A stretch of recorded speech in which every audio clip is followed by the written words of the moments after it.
주인이 돌아오자 그에게 이렇게 일러 바쳤다. 당신이 데려다 놓은 저 히브리 사람이 나를 농락하려고 나에게 달려들었어요. 내가 사람 살리라고 고함을 질렀더니 옷을 내 앞에 버려두고 바깥으로 뛰어나갔어요. 주인은 자기 아내에게서 당신의 종이 나에게 이 같은 행패를 부렸어요 하는 말을 듣고서 화가 치밀어 올랐다. 요셉의 주인은 요셉을 잡아서 감옥에 가두었다. 그곳은 왕의 제수들을 가두는 곳이었다. 요셉이 감옥에 갇혔으나 주님께서 그와 함께 계시면서 돌보아 주시고 그를 한결같이 사랑하셔서 간수장의 눈에 들게 하셨다. 창세기 39장 17절에서 21절 말씀. 38장에서 잠시 유다의 가족 이야기로 빠졌던 창세기는 39장에서 다시 요셉의 이야기로 돌아옵니다. 아버지 야곱의 사랑을 흠뻑 받던 요셉은 그 사랑만큼 형들의 미움을 받았습니다. 어느 날 요셉은 양을 치기 위해 들판에 머물던 형들을 찾아갔고 형들은 요셉을 구덩이에 던져버렸습니다. 요셉을 죽이지는 말고 상인에게 팔아버리자는 유다의 만류로 요셉은 간신히 목숨을 부지할 수 있었습니다. 상인들은 요셉을 이집트 바로의 경호대장 보디발에게 되팔았습니다. 불행 중 다행으로 요셉은 주인 보디발의 눈에 들었고 그의 신복이 되어 집안 살림과 재정 업무를 모두 맡아보게 되었습니다. 그러나 그 다행은 오래 지속되지 못했습니다. 요셉의 잘생긴 외모에 반한 보디발의 부인은 요셉을 유혹했습니다. 날마다 끈질기게 잠자리를 요구했지만 요셉은 매번 거절했습니다. 집안에 요셉과 보디발의 아내 두 사람만 있게 되었던 어느 날, 보디발의 아내는 작정하고 요셉을 유혹했습니다. 요셉의 옷을 붙들고 놓아주지 않았습니다. 요구가 얼마나 강했던지 요셉은 자기의 옷을 빼앗긴 채 바깥으로 뛰어나갔습니다. 거절당한 욕망은 미움과 분노가 되어 요셉에게 쏟아졌습니다.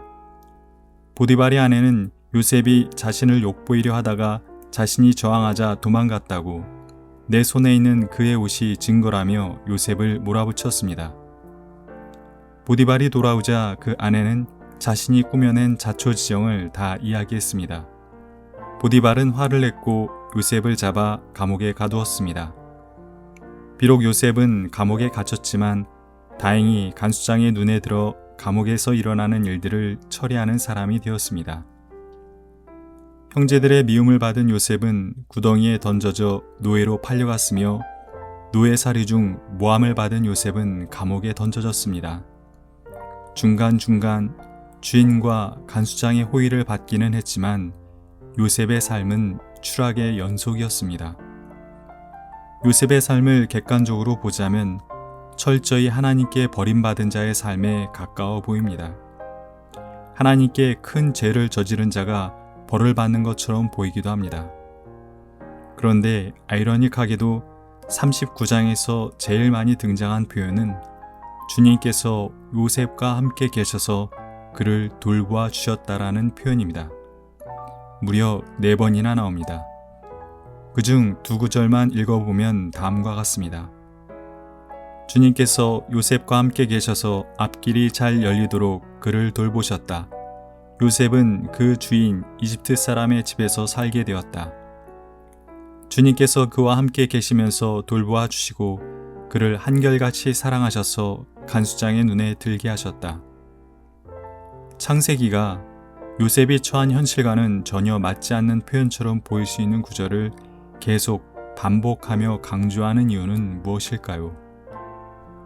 성경의 저자는 우리가 처한 객관적인 상황이 하나님께 버림받고 벌을 받는 것 같아 보여도 우리는 하나님의 함께하심과 돌보심 속에 살 수 있다고, 아니 그렇게 살아야 한다고 강조하고 있는 것만 같습니다. 오늘의 본문 속에 등장한 요셉의 삶을 통해 하나님께서 함께하시는 자의 모습을 그려보면 다음과 같습니다. 하나님께서 함께하시는 자는 버림받음과 추락 속에서도 낙심하거나 좌절하지 않는 자입니다. 요셉은 자신을 죽이려다가 노예로 팔아버린 형들과 자신을 모함해서 감옥에 가게 만든 보디발의 아내에 대한 원망에 사로잡히지 않았습니다. 그런 원망을 마음속에서 완전히 지울 수는 없었겠지만 그의 사로잡힘으로 낙심하거나 좌절하지는 않았습니다. 또한 하나님께서 함께 하시는 자는 사람과의 신의와 하나님께 대한 신뢰를 끝까지 지키는 자입니다. 요셉은 보디발의 아내가 유혹했을 때 자신에게 호의를 베푼 주인에 대한 신의를 지켰으며 하나님이 정해주신 삶의 정도를 지켰습니다. 그 신의와 신뢰를 지킴으로 자신에게 위험이 찾아온다 하더라도 끝내 바른 길을 걸어갔습니다. 그리고 또한 하나님께서 함께 하시는 자는 자신에게 주어진 일을 충실히 잘 감당하여 다른 일을 복되게 하는 자입니다. 요셉은 보디발의 집과 감옥에서 주어진 일을 잘 감당했을 뿐 아니라 자신이 하는 일로 인해 주변 사람들이 복을 누리도록 했습니다. 오늘의 본문 중 유독 눈에 들어오는 구절은 3절 말씀이었습니다.